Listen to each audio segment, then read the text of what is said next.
Kayak pengikutnya Imam Ghazali tuh, yang kurang ajar, yang taklidnya tuh. Lawang Imam Ghazali sendiri mengatakan bidhaati fi ilmil hadis misjaf. Ilmuku tentang ilmu hadis itu lemah, kata Imam Ghazali. Makanya beliau meninggal megang Sahih Bukhari, Imam Ghazali. Cuma muridnya kadang nyetak Ihya Ulumuddin, betul? Disebarin di semua universitas Islam.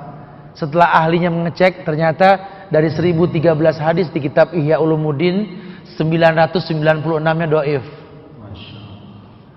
Kebayang gak tuh? Jadi wajar kalau jebolan Ihya Ulumuddin benci sama sunnah, walaupun ketua sebuah partai Islam, kelompok Islam, organisasi Islam gitu. Jadi kita nggak bisa salahkan juga lawang belajarnya salah. Mau bilang apa? Tapi lihat orang kalau belajarnya betul, 2 kali kajian tahu bid'ah, lihat. Tapi kalau orang yang belajarnya nggak betul, bertahun-tahun nggak paham bid'ah. Tuh. Makanya kitab Tauhid Syekh Muhammad bin Abdul Wahab buat pencinta bacaan, tahu penulisnya jenius.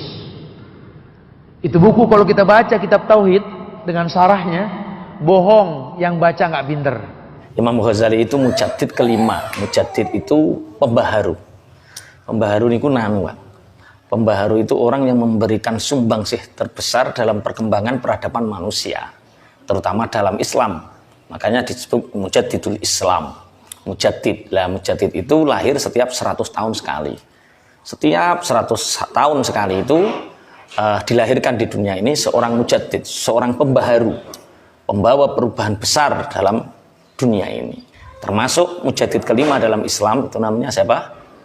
Imam Ghazali. Imam Ghazali itu nama aslinya Muhammad, punya anak pertama namanya Hamid, makanya punya alam kunyah Abu Hamid Muhammad bin Muhammad Al-Ghazali. Ghazali itu nama daerah.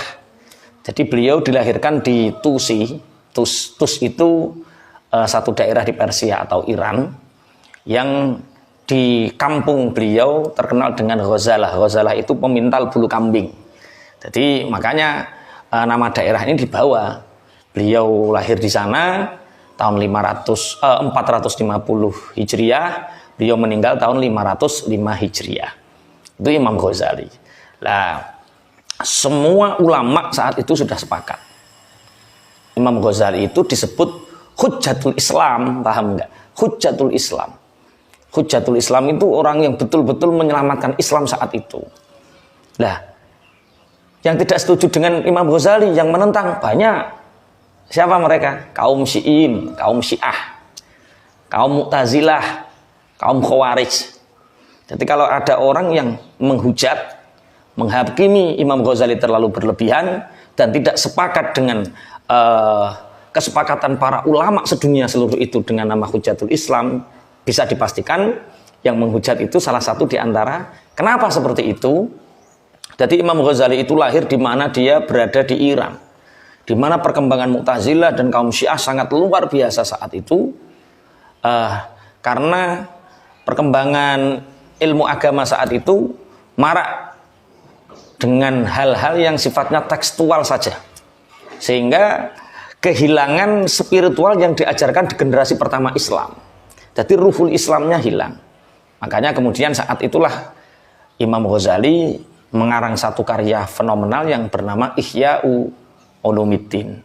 Jadi yang menghidupkan ilmu-ilmu agama. Di mana Ihya, nek sing maca ngertilah. Saya tiap hari baca Ihya.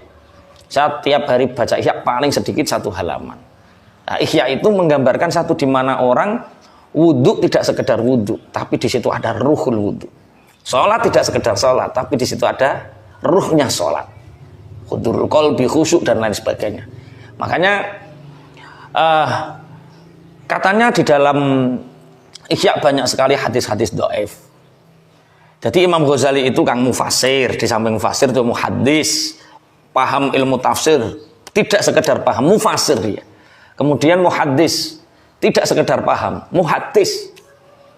Di samping itu beliau juga ahli ilmu kalam, ahli filsafat. Makanya disebut Hujjatul Islam. Lah, bagaimana menyikapi orang-orang yang mengatakan di dalam kitab Ihya banyak ilmu, banyak hadis yang dhaif? Ya, lihat dulu siapa yang mentakhrijnya. Kalau yang mentakhrijnya salah satu di antara 3 golongan itu, ya dipastikan didoifkan walaupun tidak doif. Kalau memang yang mentakhrij itu mengatakan bahwa hadis doifnya sekian ratus dan lain sebagainya, oke. Di awal-awal bab Imam Ghazali itu selalu mengatakan hadza faslun, hadza misalkan hadza ay ma fi dhihni. Jadi ketika mengarang kitab Ihya Ulumuddin yang berisi ribuan hadis itu Imam Ghazali itu hadza ay ma fi dhihni, apa yang di dalam hati. Jadi orang buka laptop, orang buka tulisan, hafal di luar kepala, dicatat. Coba bayangkan, ada Quran, ada hadis 4 jilid tuh, Masya Allah. Itulah Imam Ghazali. Jadi kemudian ketika di Eropa marak ilmu-ilmu filsafat sains yang aliran Aristotelian, itu Imam Ghazali melawannya dengan tahafutul falasifah.